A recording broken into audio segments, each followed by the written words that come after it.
นะโมตัสสะภะคะวะโตอะระหะโตสัมมาสัมพุทธัสสะนะโมตัสสะภะคะวะโตอะระหะโตสัมมาสัมพุทธัสสะ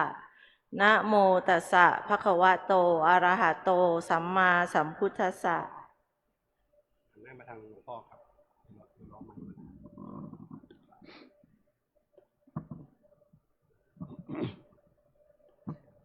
ผ้ากฐินนทานพร้อมทั้งผ้าอานิสงสบริวารทั้งปวงนี้ของพระบาทสมเด็จพระเจ้าอยู่หัวผู้ทรงพระคุณอันประเสริฐกอบด้วยพระราชศรัทธาโปรดเกล้าโปรดกระหม่อมพระราชทานตามที่นางพรทิพย์โรจการและครอบครัว พร้อมคณะศิษยานุศิษย์หลวงปู่ทองสิริมังคโลขอพระราชทานมาทอดถวายยังที่ชุมนุมสงฆ์ซึ่งจำพรรษาการท่วนไตรมาสในอาวาสวิหารแห่งนี้ขอพระสงฆ์จงรับผ้ากฐินทานนี้กระทำกฐินนาถารกิจตามพระบรมพุทธานุญาตนั้นเทินสาธุ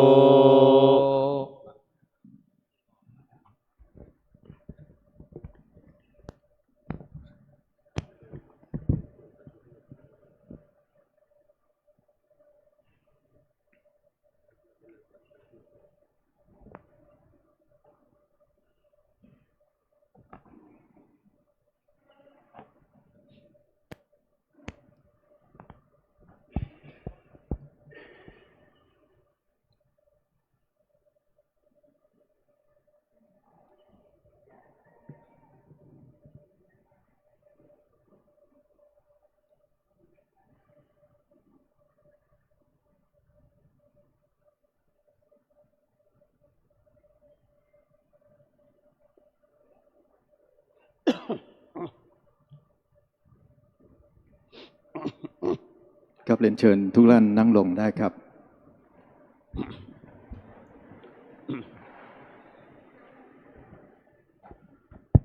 ผ้าพระกฐินทานกับทั้งผ้าอานิสังสบริวารทั้งปวงนี้เป็นของพระบาทสมเด็จพระปรเมนทรรามาธิบดีศรีสินธรมหาวชิราลงกรณ์มหิศรภูมิพลราชวรางกูลกิติสิริสมบูรณ์อดุลยเดชสยามินทราธิเบศรราชวโรดมบรมนาถบพิตรพระวชิรเกล้าเจ้าอยู่หัว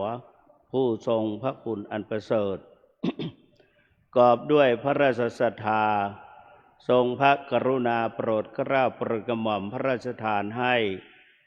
นางพรทิพย์โรจการพร้อมด้วยบุตรธิดาและหลานๆและคณะศิษย์หลวงปู่ทองสิริมังคโลกอบด้วยศรัทธาอุตสาหะได้น้อมนำมาถวายแด่พระสงฆ์ผู้จำพรรษาการท่วนไตรมาสในอาวาสวิหารนี้ก็แลผ้าพระกฐินทานนี้เป็นของบริสุทธิ์ดุจเลื่อนลอยมาโดยณภาอากาศและอย่าตกลงในท่ามกลางระหว่างสงฆ์จะได้จำเพาะเจาะจงแก่ภิกษุรูปหนึ่งรูปใดก็หาไม่ได้มีพระบรมพุทธานุญาตไว้ว่าให้พระสงฆ์ทั้งปวงยินยอมพร้อมใจกันถวายแก่ภิกษุผู้จำพรรษาการท่วนไตรมาสในอาวาสวิหารนี้ซึ่งเป็นผู้มีจีวรอันเก่าหรือมีจีวรอันทุพพลภาพหรือภิกษุรูปใดจะมีสติปัญญาสามารถอาจกระทำกฐินทารกิจโดยมิเพี้ยนผิดถูกต้องตามพระบรมพุทธานุญาตได้ครั้นได้การกฐินแล้วอานิสังสคุณก็จะพึงบังเกิดมี5ประการคือ 1. อนามันตจาโรเที่ยวจาริกไปไม่ต้องบอกลา 2. อสมานจาโร เที่ยวจาริกไปไม่ต้องเอาไตรจีวรไปครบสำรับ 3. ยาวะทัฏฐจีวร 3. คณะโภชนะ ปรัมปรโภชนัง ฉันคณะโพธและปรัมปรโพธได้ 4. ยาวะทัฏฐจีวรัง เก็บอัตติเลกไตรจีวรได้ตามความปรารถนา 5. โยจะตัฏฐจีวรุปปโท โสเนสังภวิสติ จีวรเกิดขึ้นในที่นั้นๆจักเป็นของพวกเธอ อันหนึ่งอานิสังสคุณนี้ก็ยังจะยืดออกไปตลอดถึงกลางเดือน 4คือตลอดเหมันตฤดู และอานิสังสคุณก็จะพึงบังเกิดมีขึ้นแก่ผู้ทานาธิบดี ผู้ได้รับพระกรุณาโปรดเกล้าโปรดกระหม่อมในคราวครั้งนี้5ประการด้วยกัน 1. ปิโยเป็นที่รักของคนและเทวดาทั้งหลาย 2. กิติสัทโธได้รับการยกย่องมีเกียรติมีชื่อเสียงโด่งดัง 3. วิสารโธจักเป็นผู้แกล้วกล้าอาจหาญในท่ามกลางมหาชน 4. อมุลโหจะถึงพร้อมด้วยสติสัมปชัญญะไม่หลงไม่ลืม 5. สุขติปรายโนการดำเนินชีวิตเป็นไปด้วยความราบรื่น บัดนี้พระสงฆ์ทั้งปวงจะพิจารณาเห็นสมควรรับผ้าพระกฐินทานนี้หรือไม่ ถ้าพิจารณาเห็นสมควรแล้วขอให้ได้ให้สัทธสัญญาสาธุการขึ้นให้พร้อมกันณกาลบัดนี้เทิน สาธุ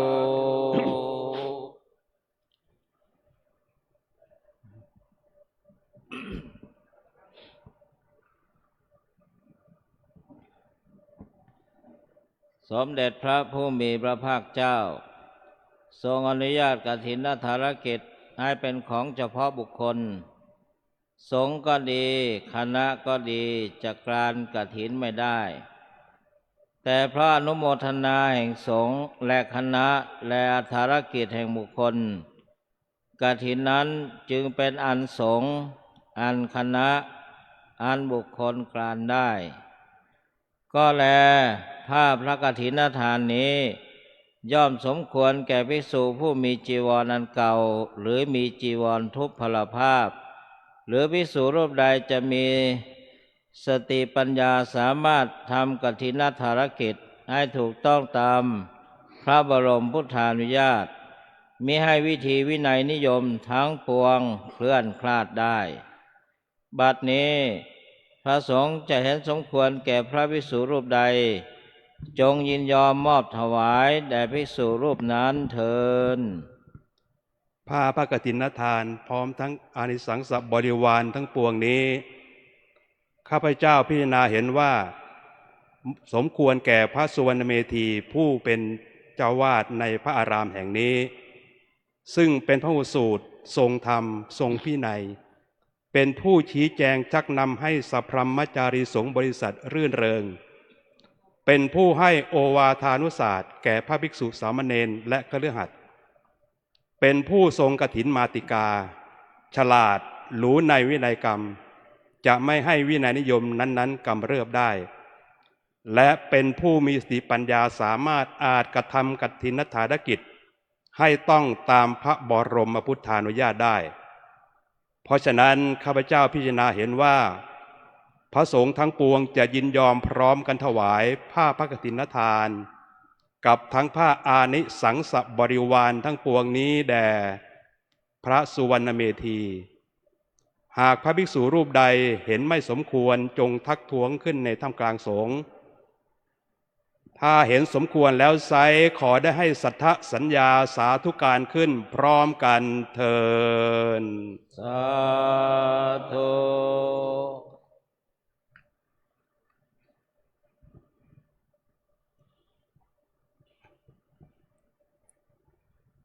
ผ้าพระกฐินทานกับทั้งผ้าอานิสังสบริวารทั้งปวงนี้ถ้าแลพระสงฆ์บริษัทมีเอกฉันทานุมัติพร้อมกันยอมถวายแด่พระสุวรรณเมธีแล้วขอพระสงฆ์จงอย่าได้ถือเอาผ้าไตรจีวรซึ่งเป็นบริวารแห่งผ้าพระกฐินตามลำดับผ้าจำพรรษาเลยจงถวายแด่พระสุวรรณเมธีด้วยอัปโลกนวาจานี้ส่วนผ้าพระกฐินทานนั้นถึงพระสงฆ์ทั้งปวงจะยินยอมพร้อมกันถวายด้วยอัปโลกนวาจาก็ไม่ขึ้นต้องถวายด้วยยติทุติยกรรมวาจาตามพระบรมพุทธานุญาตเพราะฉะนั้นขอพระสงฆ์จงทำกรรมสันนิษฐานว่าจะถวายผ้าพระกฐินทานนั้นแด่พระสุวรรณเมธีด้วยยติทุติยกรรมวาจาอันไม่กำเริบตามสมควรแก่สถานะณกาลบัดนี้เทิน สาธุ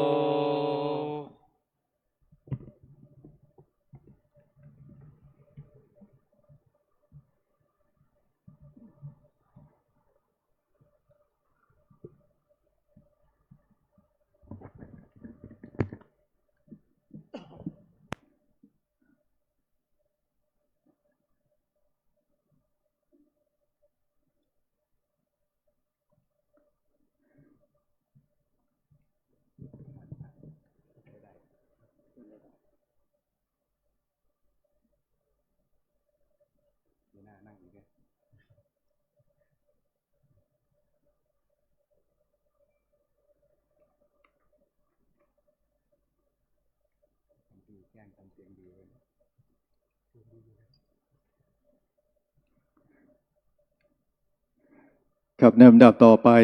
ขอกราบเรียนเชิญคุณแม่ดร.พรทิพย์โรจน์การประธานในพิธี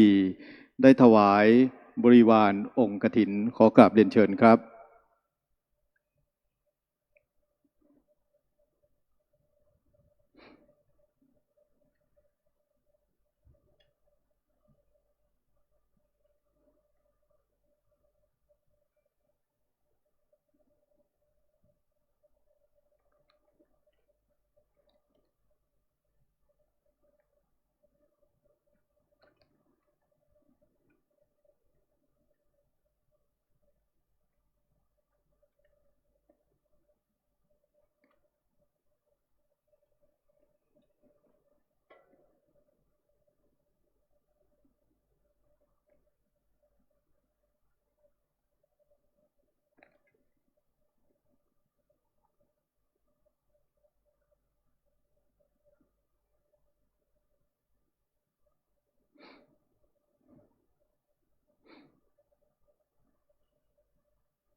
ไปนั่งก่อน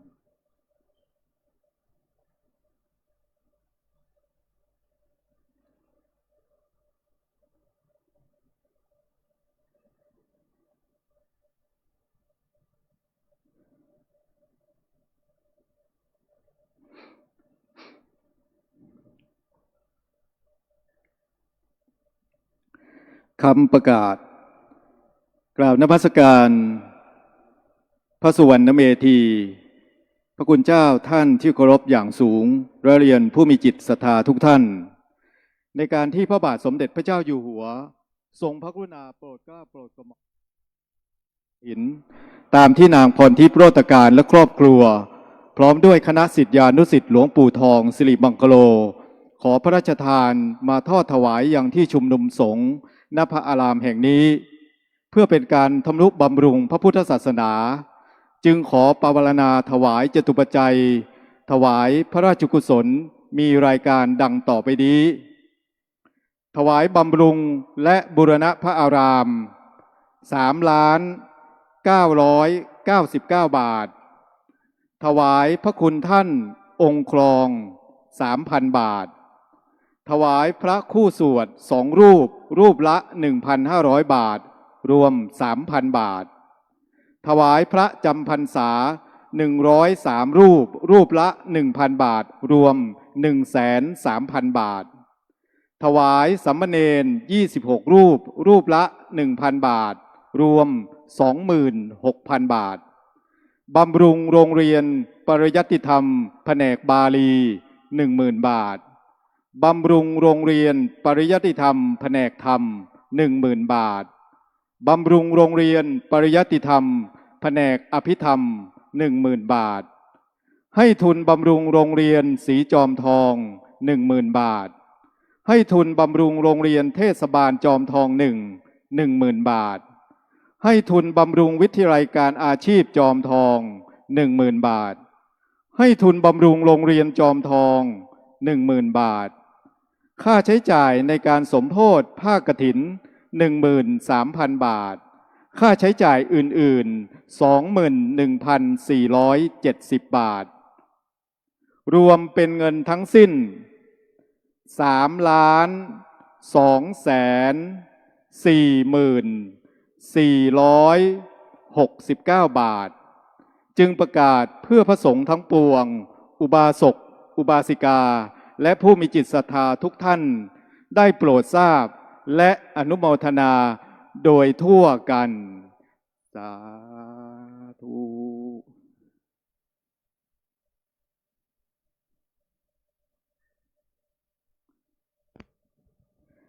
และในลำดับต่อไปนะครับคุณแม่ดร.พรทิพย์โรจน์การจะได้เข้าถวายใบปวนาและปัจจัยเพื่อสมทบนะครับตามที่ได้ประกาศตามใบปวนาไว้แล้วนั้นนะครับ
ยะถา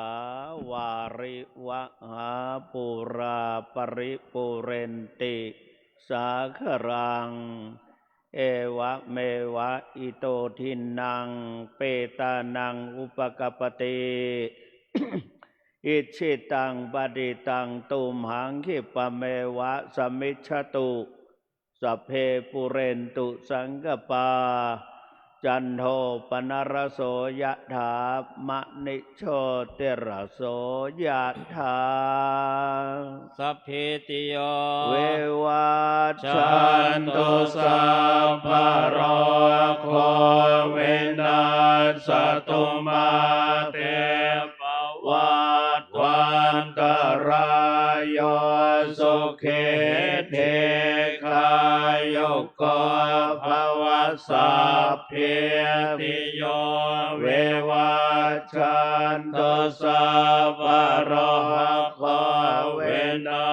ศ ศ ตุ ตุ มา มา แต่ภวัตวันตรายโยสุเขเทคายุโกภวสัพเพติโย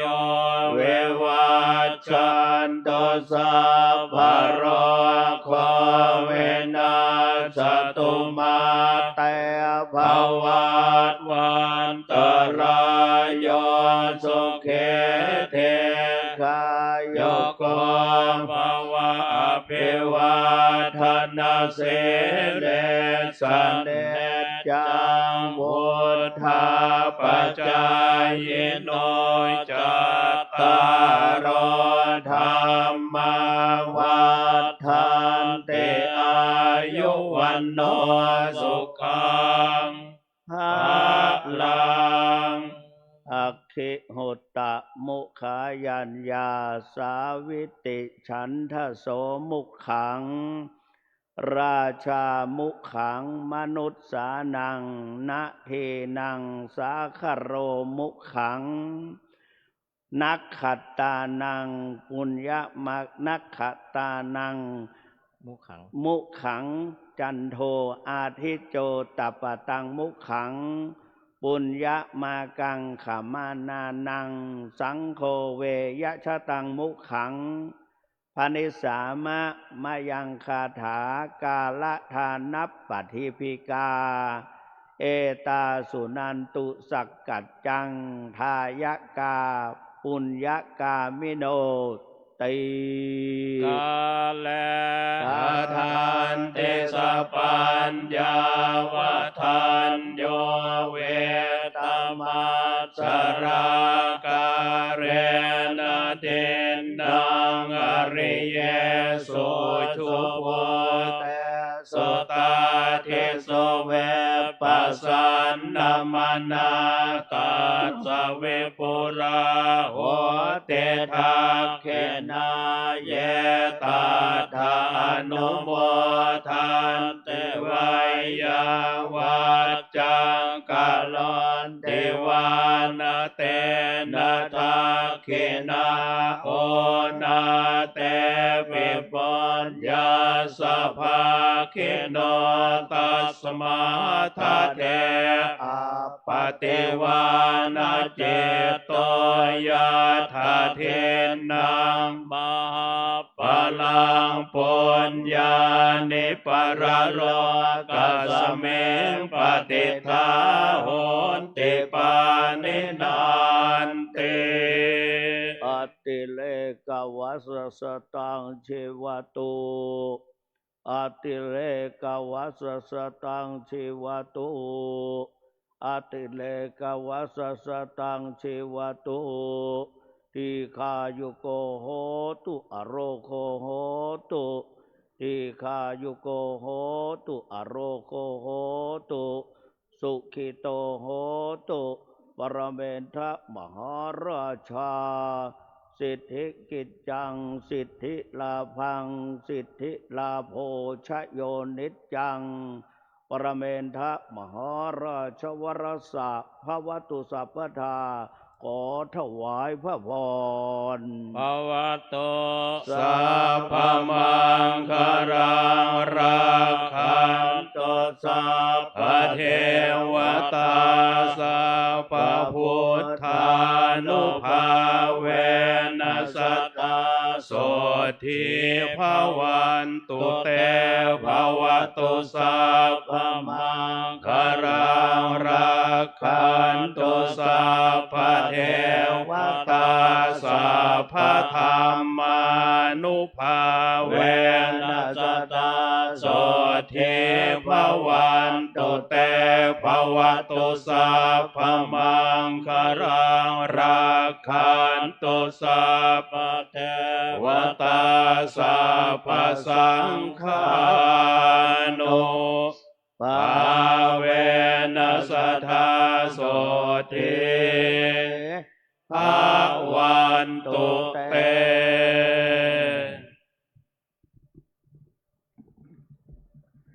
ครับในลำดับต่อไปนะครับ คุณแม่ดร พรทิพย์โรตการนะครับประธานในพิธีจะได้กราบลาพระรัตนตรัยกราบลาพระสงฆ์เมื่อได้กราบลานะครับถือว่าเป็นเสร็จพิธี แต่หลังจากนั้นนะครับจะเป็นพิธีมอบทุนหรือว่าสิ่งของเพื่อบำรุงแก่องค์กรต่างๆตามที่ได้ประกาศในใบปวารณานะครับแล้วก็คุณแม่ก็จะได้เดินออกจากบริเวณมณฑลนี้เพื่อไปเคารพพระบรมฉายาลักษณ์ตามลำดับแล้วก็กลับเข้ามาใหม่แล้วก็หลังจากนั้นจะได้เรียนเชิญตัวแทนพระผู้มีเกียรตินะครับได้ถวายจตุเรียนเชิญทุกท่านพนมมือขึ้นครับในขณะที่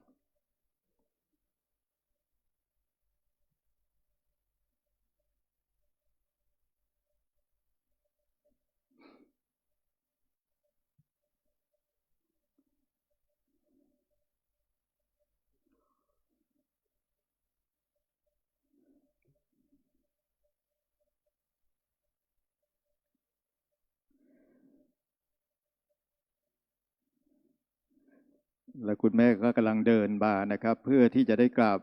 ลานะครับพระสงฆ์ซึ่งนำโดยท่านเจ้าคุณพระสุวรรณเมธีด็อกเตอร์ผู้เป็นประธานสงฆ์ในวันนี้นะครับหลังจากที่คุณแม่ได้กราบลาอย่างเป็นทางการเรียบร้อยแล้วนะครับคุณแม่ก็จะได้มอบทุนนะครับปัจจัยต่างๆให้กับหน่วยงานองค์กรที่ทางพิธีกรได้ประกาศในคำปรารณาวัตกี้นะครับ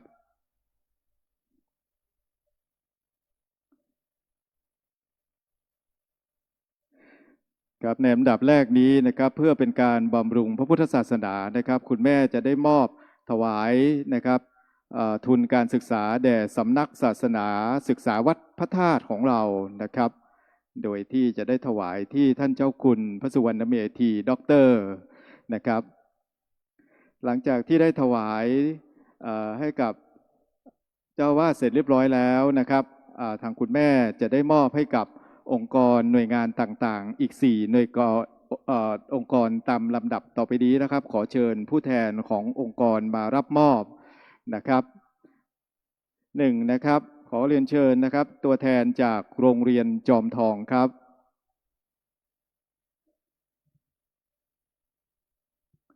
โดยท่านผู้อำนวยการนะครับวันพมาพรอาจนาเสียวนะครับเป็นตัวแทนของโรงเรียน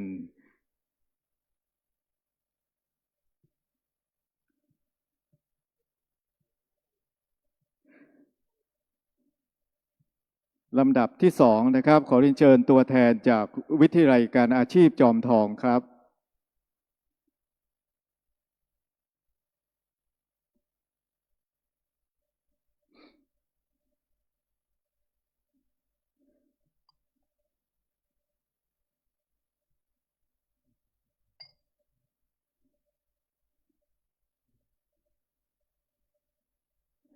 และลำดับที่3ครับขอเชิญตัวแทนจากโรงเรียนเทศบาลจอมทองครับ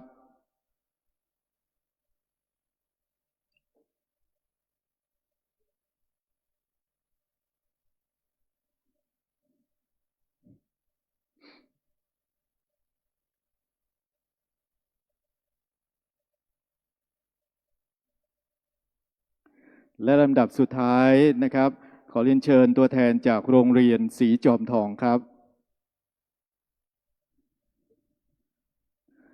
เป็นความภูมิใจนะครับของสถานศึกษานะครับที่ได้มีโอกาสนะครับได้มารับใช้พระพุทธศาสนานะครับได้มาทำบำเพ็ญเพื่อพระพุทธศาสนา แต่ทั้งนี้นะครับทางท่านผู้เป็นประธานนะครับได้เห็นถึงความตั้งใจของลูกๆของโรงเรียนต่างๆจึงได้มอบปัจจัยเหล่านี้เพื่อเป็นกำลังใจให้กับโรงเรียนให้กับลูกๆของเราสืบต่อไปนะครับและหลังจากนี้ท่านประธานในพิธีนะครับจะได้ไปถวายความเคารพพระบรมฉายาลักษณ์นะครับที่ด้านหน้านะครับมหาสาทัยนเรศนะครับหลังจากนั้นก็จะได้เดินวนกลับเข้ามาอีกครั้งหนึ่งเพื่อที่จะได้เรียนเชิญตัวแทนเจ้าภาพนะครับแล้วก็ตัวแทนท่านผู้มีเกียรตินะครับได้ถวายผ้าไตรต่างๆตามลำดับต่อไปนะครับ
ครับเรียนเชิญทุกท่านยืนขึ้นครับ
ครับเรียนเชิญทุกท่าน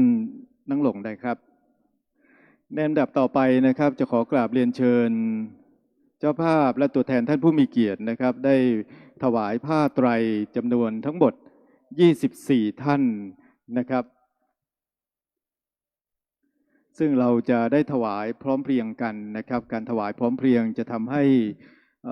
ภาพที่ออกมาเป็นสวยสดงดงามสมพระเกียรตินะครับกับการที่พวกเราได้มาร่วมทอดกฐินพระราชทานโดยเสด็จพระราชกุศลกับพระองค์ท่านในวันนี้นะครับซึ่งพระไตรทั้งหมดนี้เป็น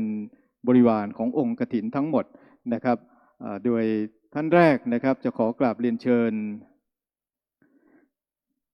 ท่านวีรพงศ์ฤทธิ์รอดนะครับท่านรองผู้ว่าราชการจังหวัดเชียงใหม่นะครับท่านที่สองขอกราบเรียนเชิญคุณอารีพันจันทร์ผู้อำนวยการสำนักงานพระพุทธศาสนาจังหวัดเชียงใหม่ท่านที่สามขอกราบเรียนเชิญท่านนายอำเภอณัฐกรพัทรวนนท์นะครับท่านนายอำเภอจอมทองท่านที่สี่นะครับขอเรียนเชิญครอบครัวปริยวาสกุลนะครับในลำดับนี้ก็ขอเชิญท่านนายกเทศมนตรีจอมทองเป็นตัวแทนนะครับท่านที่ห้าขอกราบเรียนเชิญท่านดร.วนิดาบดินทร์ภักดีกุลพร้อมครอบครัวนะครับก็ขอ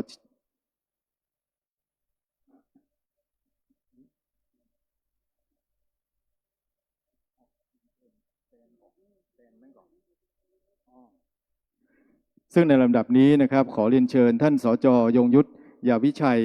นะครับท่านต่อไปนะครับท่านที่6ขอกราบเรียนเชิญคุณสุพรปณิธานสิริกุลพร้อมครอบครัวนะครับก็ขอเรียนเชิญท่านกิจจายชัยอาจนะครับ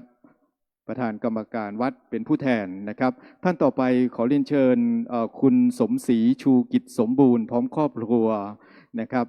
ก็ขอเรียนเชิญคุณท่านพันตำรวจโทสุทัศน์ธนนัทเป็นผู้แทนท่านต่อไปขอกราบเรียนเชิญนะครับแม่ชีวรรณาพระลังท่านต่อไปขอกราบเรียนเชิญแม่ชีกนกศรีสิทธิชัยท่านต่อไปขอกราบเรียนเชิญพลตรีธีรพงศ์ปัณณเรืองพงศ์นะครับโดยขอเรียนเชิญท่านนายแพทย์ประภัสธรรมสอนผู้อำนวยการโรงพยาบาลจอมทองเป็นผู้แทนขอกราบเรียนเชิญแม่ชีประจำมีสอนนะครับพร้อมบุตรหลานนะครับลำดับต่อไปขอเชิญคุณพานีล่องทองนะครับพร้อมครอบครัวและหลานสงวนโอสถท่านต่อไปขอเรียนเชิญคุณสรชัดชัยธานีนะครับท่านต่อไปขอเรียนเชิญคุณวันธนีแสงอุทัยท่านต่อไปขอเรียนเชิญมิสเตอร์หวงเจซีนะครับมิสเตอร์หวงเจซีท่านต่อไปขอเรียนเชิญคุณอนัญญาอัครพลธนัทท่านต่อไปขอกราบเรียนเชิญคุณสุวิสากลิ่นปทุมและครอบครัวครับท่านต่อไปขอเรียนเชิญแม่ชีอมรสิริกลิ่นปทุมท่านต่อไปขอเรียนเชิญคุณอารีสุขสมกิจต่อไปนะครับขอเรียนเชิญคุณประวิตรเริงโพท่านไปขอเรียนเชิญคุณ ปุณไทยตั้งเด่นชัยครับขอเรียนเชิญนะครับดร.วรมาพรอาจนาเสียวผู้อำนวยการโรงเรียนจอมทองต่อไปนะครับขอเรียนเชิญพ่อกำนันวรวิทย์จิตอารีประธานชมรมกำนันผู้ใหญ่บ้านอำเภอจอมทองนะครับและขอเรียนเชิญนะครับท่านนายกกชิเพชรไผ่พนาวันนายกเทศบาลตำบลบ้านหลวงครับทั้งหมดนะครับ24ท่านนะครับขอกราบเรียนเชิญเลยนะครับ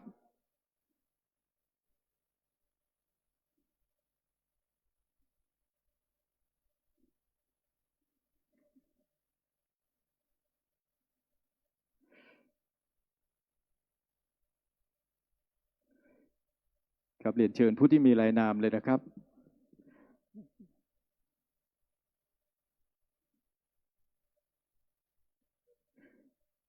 เดี๋ยวเราจะร่วมกันถวายนะครับผ้าไตรพร้อมกันนะครับภาพที่ออกมาจะได้สวยสดงดงามสมพระเกียรตินะครับวันนี้พวกเราทุกคนนะครับได้มาร่วมบุญอันยิ่งใหญ่บุญอันมหาศาลนะครับที่เราได้รับบุญจากพระพุทธศาสนาพระพุทธศาสนาจะเจริญรุ่งเรืองได้ก็ด้วยพุทธบริษัท4นะครับ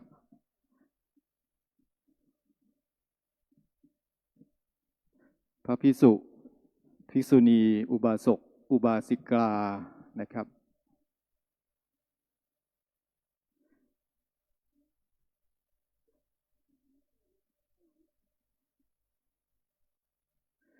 ครับขอกราบเรียนเชิญทุกท่านพร้อมกันถวายณบัดนี้ครับขอเรียนเชิญครับ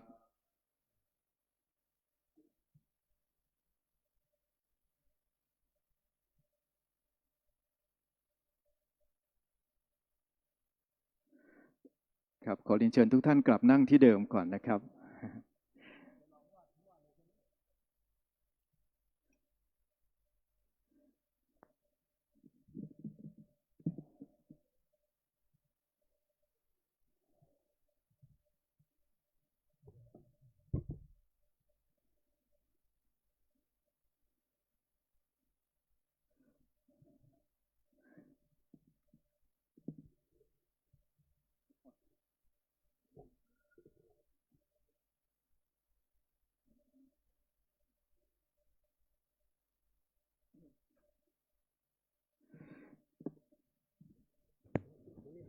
ครับซึ่งณเวลานี้นะครับขอพวกเราตั้งอกตั้งใจนะครับพระคุณเจ้าจะได้เมตตาอนุโมทนาให้พรนะครับต้องแจ้พัดแล้วพ่อมันนอกวิธีแล้วพ่อเดี๋ยว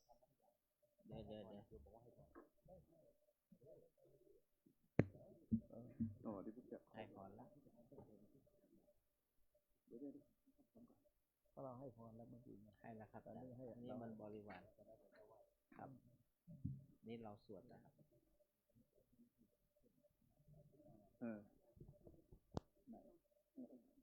เดี๋ยวเกี่ยมครับก็สวดเดี๋ยวเขาสวดก่อนสวดธรรมนิยามก่อนสวดได้ยัง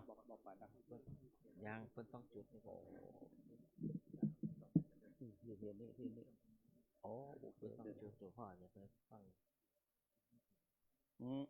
บอละ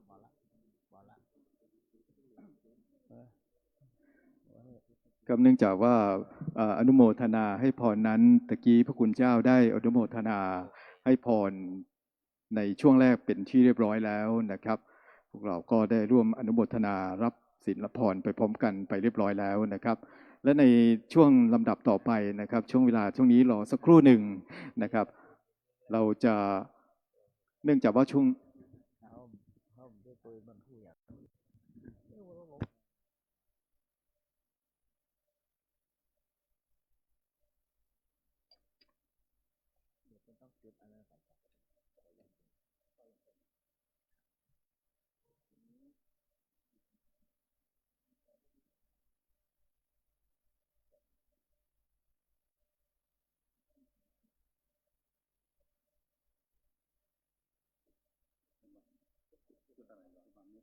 สบามุกรแล้วก็สบามุกร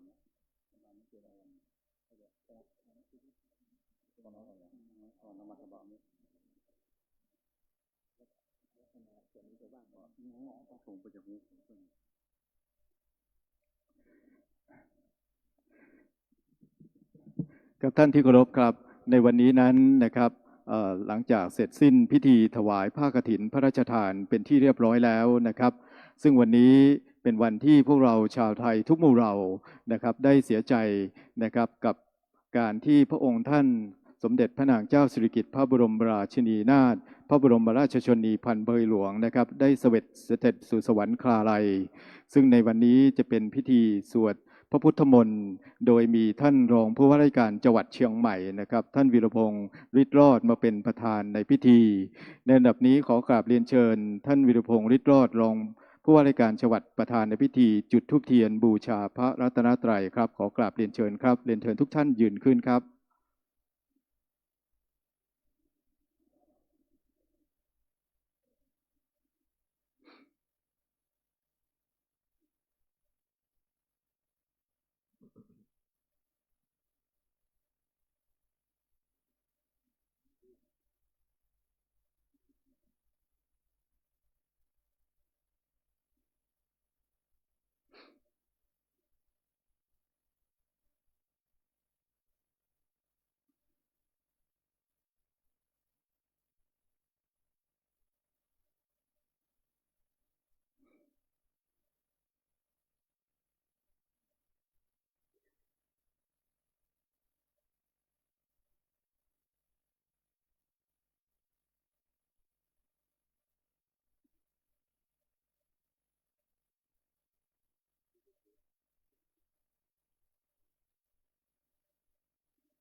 และต่อจากนี้ท่านผู้ว่าราชการท่านรองผู้ว่าราชการจังหวัดเชียงใหม่จะได้จุดเครื่องทองน้อยและจุดกระบะมุก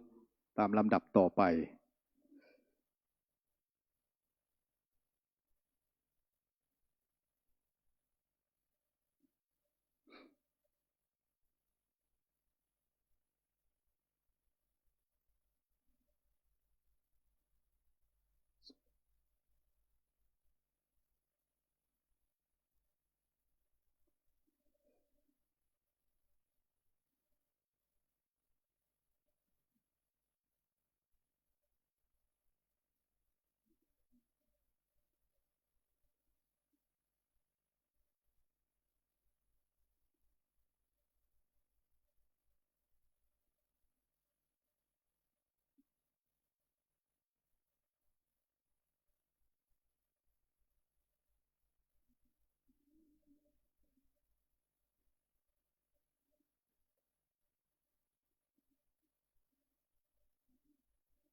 นะโม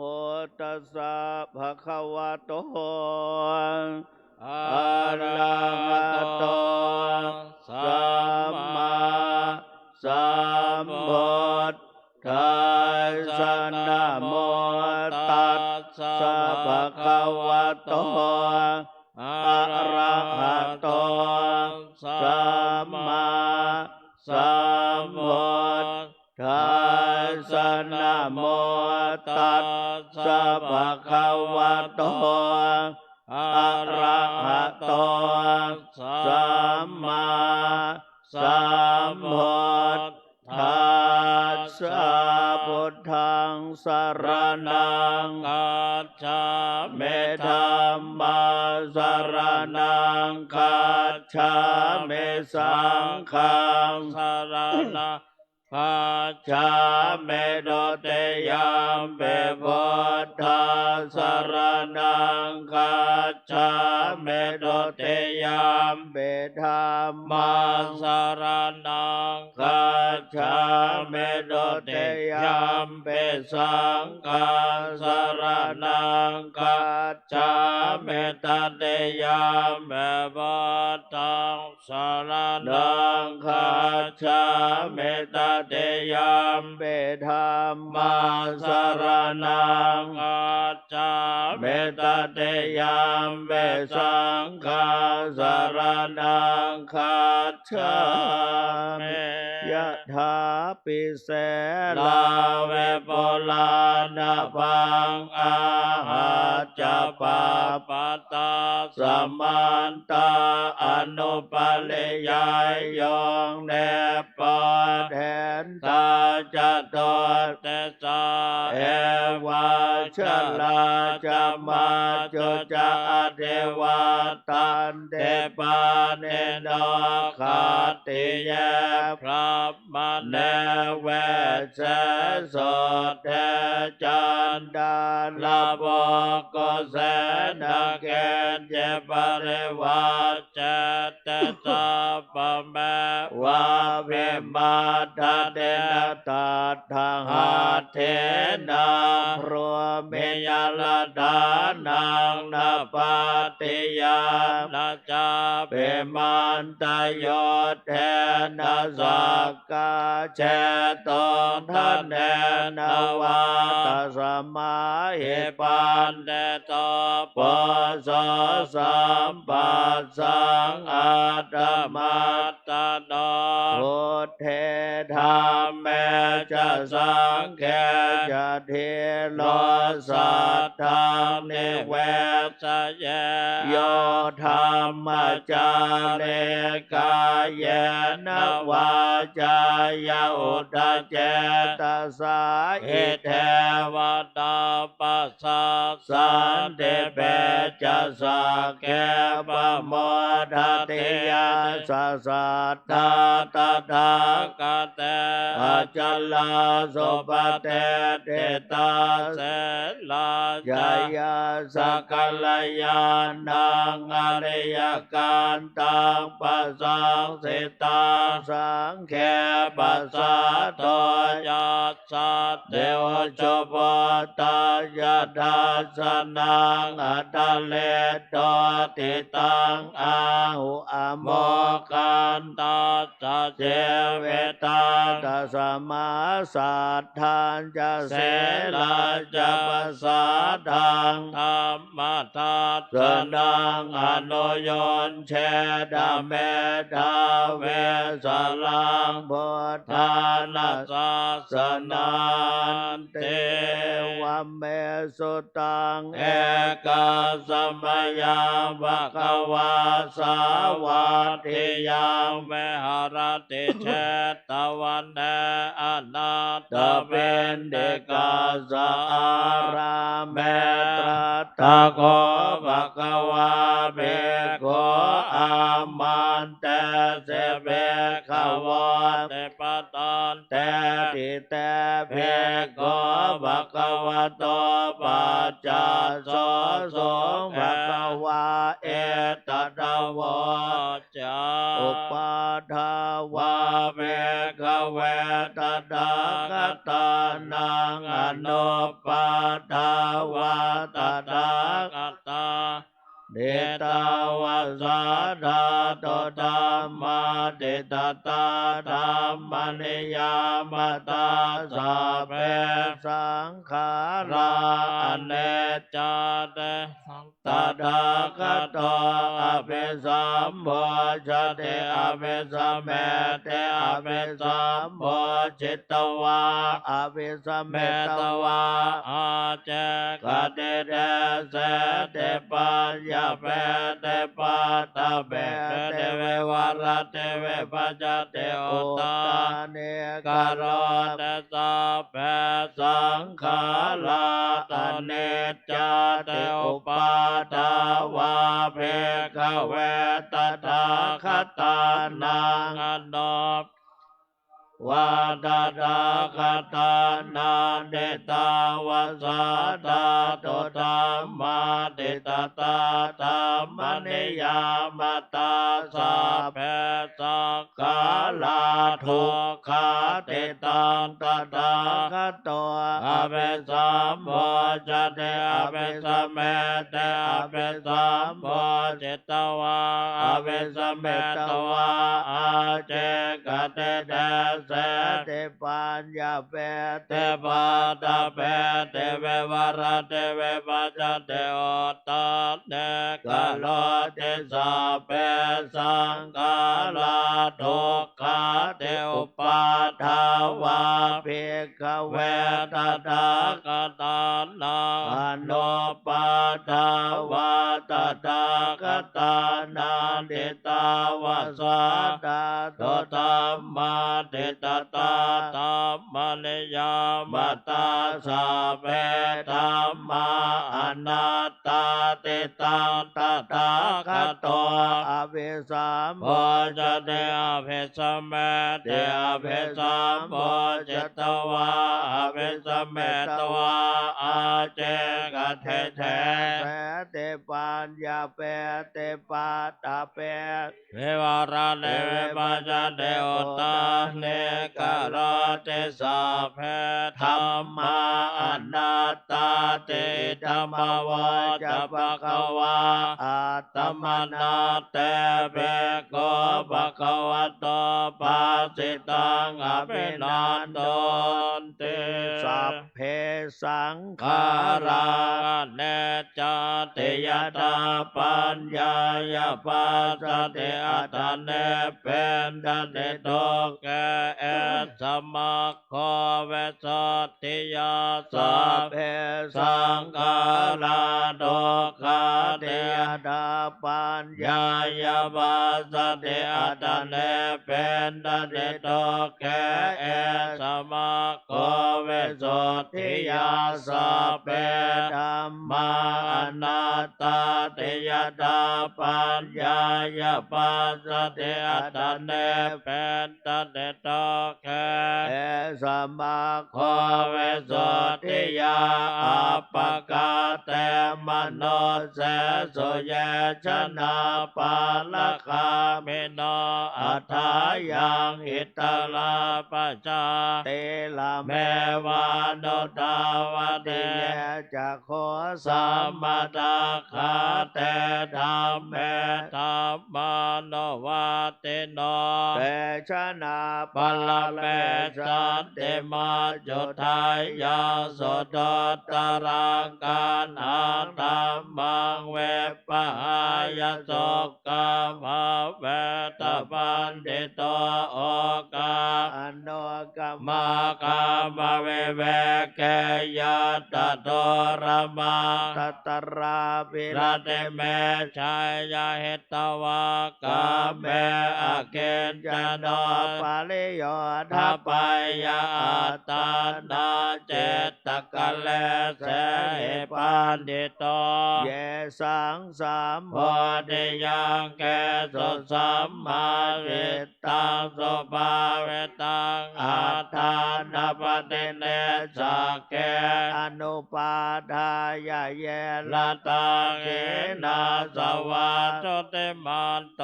เตโลเกปะเรเนปุตตาเตอเวชชาปัจจยาสังขาราสังขาราปัจจยาเวนญาณังเวนญาณปัจจยานามโลปังนามโลปปัจจยาสลายตนะสรายตนะปัจจยาปัสสะปัสสะปัจจยาเวทนาเวทนาปัจจยาตัณหาตัณหาปัจจยาอุปาทานังอุปาทานปัจจยาภวะภวะปัจจยาชาติชาติปัจจยาชลามลานังโสกปะเรเท วะโดกะโดมานาสุปายาสาสัมภวันเตเอวะเมตตาสะเกวะลาสะทกขะขันตัสสะสมุทัยโยเตเวชชายตเววะเสสเวลากนิโรธาสังขารานิโรธละเนโรธาเวนญาณนิโรธเวนญาณนิโรธานามโลปนิโรธนามโลโรธาสลายตนะเนโรธสลายตนะเนโรธาภาสเนโรธภาสเนโรธาเวทนาเนโรธเวทนาเนโรธาตัณหาเนโรธตัณหาเนโรธาอุปาทานเนโรธ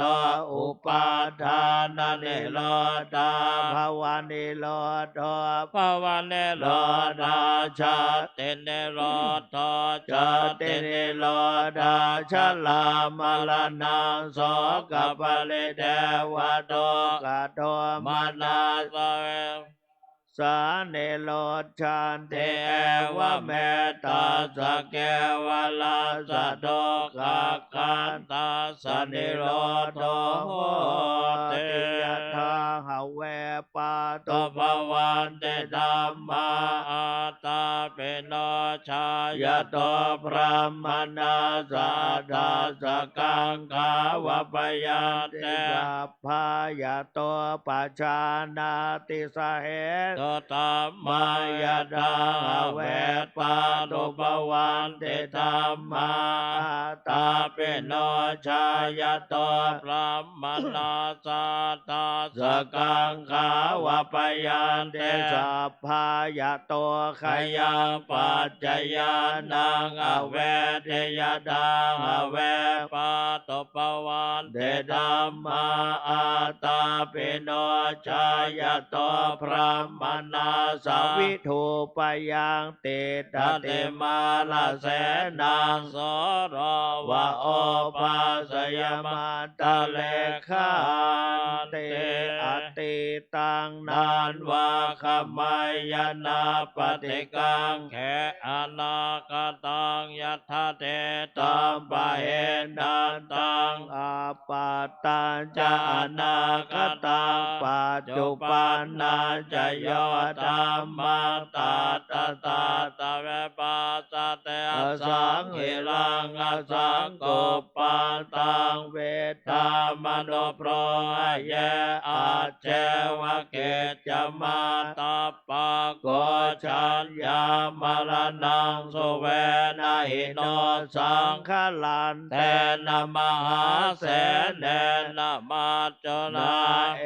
วังเวหาเรมาตาเปงอโหลาตมตันติตังตังเวทันเทกรัตโตเตสันโตอาเจกเตโมเนเตวตุสัพพมังคลารากันโตสัพพเทวตาสัพพโพธานุภาเวนัสตาโสเทปวันตุเตภวันตุสัพพมังคลารากันโตสัพพเทวตาสัพพธัมมานุภาเวนัสตาโสเทปวันตุเตภวันตุสัพพมังคลารากันโตสัพพเทวตาสัพพสังฆาโนภาเวนัสตาโสเทภาวันตุเต ครับซึ่งในลำดับต่อไปนะครับทางเจ้าหน้าที่จะได้จัดเตรียมที่ราชผ้ารองโยงและราชพระภูษาโยงนะครับสมเด็จพระนางเจ้าสิริกิติ์พระบรมราชินีนาถพระบรมราชชนนีพันปีหลวงพระองค์ทรงมีพระมหากรุณาธิคุณล้นเกล้าล้นกระหม่อมตลอดระเวลาอันยาวนานหลายทศวรรษนะครับใต้ฝ่าละอองธุลีพระบาททรงบำเพ็ญปฏิบัติบำเพ็ญพระราชกรณียกิจนานับประการเ พื่ออำนวยประโยชน์สุขแก่ปวงชนชาวไทย และสร้างความมั่นคงแก่ประเทศ โครงการพระราชดำริหลายโครงการนะครับล้วนประสบผลสำเร็จยังผลให้เกิดการต่อยอดและขยายผลการดำเนินงานสืบเนื่องมาจากปัจจุบันนะครับทั้งโครงการส่งเสริมศิลปาชีพเพื่อดำรงรักษาไว้ซึ่งหัตถศิลป์แห่งแผ่นดินนะครับโครงการป่ารักน้ำโครงการบ้านเล็กในป่าใหญ่เพื่อสร้างความตระหนักแก่ปวงชนชาวไทยในการรักษาพิทักษ์รักษาสิ่งแวดล้อมธรรมชาตินะครับให้คงคู่สมบูรณ์คู่แผ่นดินไทยพระองค์ได้เสด็จสวรรคตเมื่อวันที่ 24 ตุลาที่ผ่านมานะครับพระชนมายุก็ 93 พรรษาประสบนิกรชาวไทยขอน้อมถวายอาลัยยิ่งแก่พระองค์ท่านนะครับ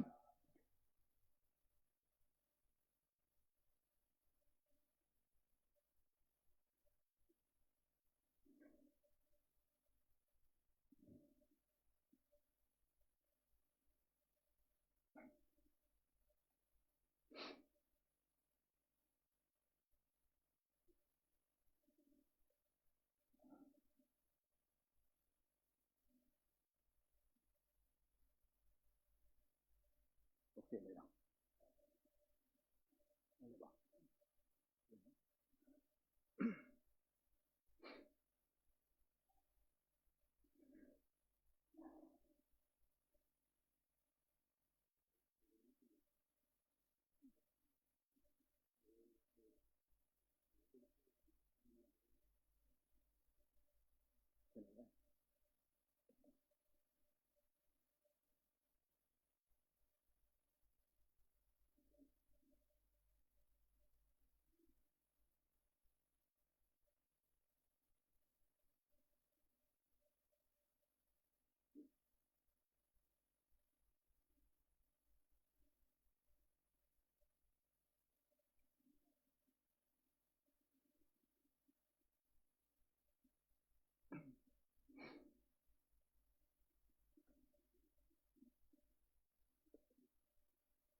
เชิญเลยเนาะเชิญเลยเนาะ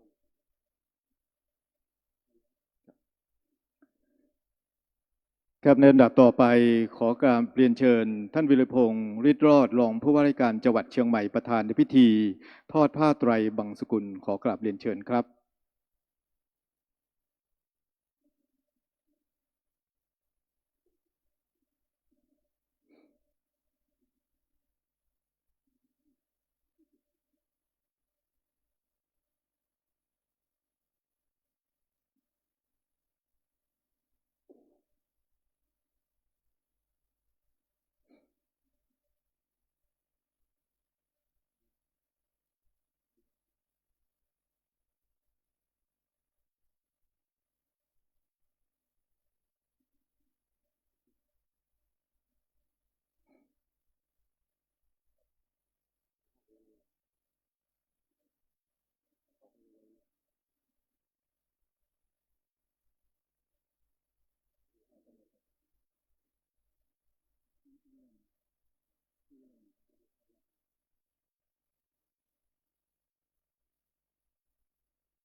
นิจจา จา วั วั ต ต สั สั ง ง ขา ขา รา รา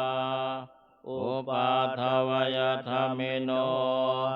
อุปาจิตวานิโรธชันเต แต่สังโวปัสสโมสุขโข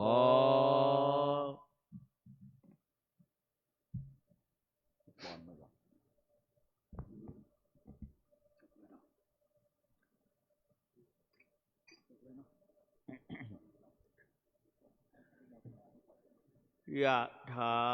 วาริวหาปุราปริปุเรนติ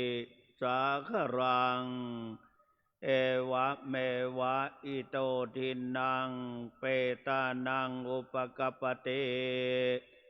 อิชิตังปฏิตังตุมหังคิปะเมวะสมมิจฉตุสัพเพปุเรนตุสังกปาจันโทปนรโสยะถามะนิโชติรโสยะถา สัพพิติโย เว เทว วั วัช ช ชั ชั น น ตุ ตุ สั สั พ พ พะ พะ โร โร โค โค เว เว นั นั ส ส ตุ ตุ มา มา เต เต ภวัตวันตรายโย สุเข เด กายโยโกภวสัพเพติโยเววัชชันตุสัพพะโรโคเวนัสตุมาเต ภวัตวันตรายโยสุเขเทกายโยโกภวสัพเพติโยเววัชชัน ตุสัพ พะโรโคเวนัสตุมาเตภวัตวันตรายโยสุเข เท กายโยโกภวะภิวัตนาเสเลสันเดจาวทาปจายโน จัตตาร โรธรรมาวัฏันเตอายุวันโนสุขังภาลัง อัฏฐา เสเมอากาเสเมยาเตเมตตาสกกาจะเมเปตานันทาคินาตาชาโปเป กตม มารสารานายรอนนางวาโสโกวายาวัญญาปริเทวนานาตาเปตา นามา ทายาเอวะเตตาเตยาตโยอายัญจะโคทักขินาเทนาสังกัมเมสุปเตเตตา เท กรัตตังเอตายาสถานาโสอุปกาปฏิโสยติธรรมโม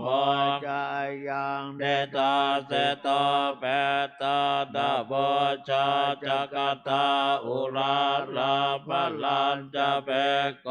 นมโนนาโตเมปุญญาปสุตังอนาปกันเต ภวตุสั สัพพมังคลาราคันตุสัพพเทวตาสัพพ พุทธ ตานุภาเวนัสดาโสเทภวันตุเตภวตุสัพพมังคลังรักขันตุสัพพ ปเทว วัตตาสัพพอัมมานุภาเวนัสธา โสเท ภวันตุเต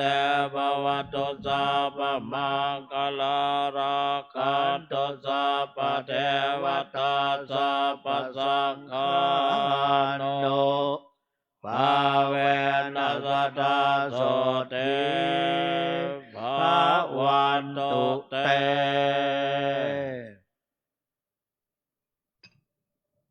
ครับขอกราบเรียนเชิญทุกท่านยืนขึ้นครับในลำดับต่อไปขอกราบเรียนเชิญ ท่านวีรพงศ์ฤทธิ์รอดรองผู้ว่าราชการจังหวัดเชียงใหม่ประธานในพิธีได้กราบลาพระรัตนตรัยและถวายความเคารพพระฉายาลักษณ์สมเด็จพระนางเจ้าสิริกิติ์พระบรมราชินีนาถพระบรมราชชนนีพันปีหลวงขอกราบเรียนเชิญครับ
ครับและต่อจากนี้ท่านประธานจะได้กราบลา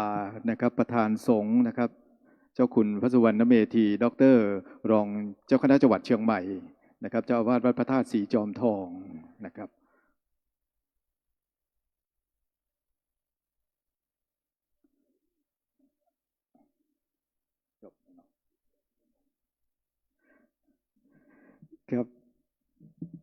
ครับสำหรับวันนี้นะครับสำหรับพิธี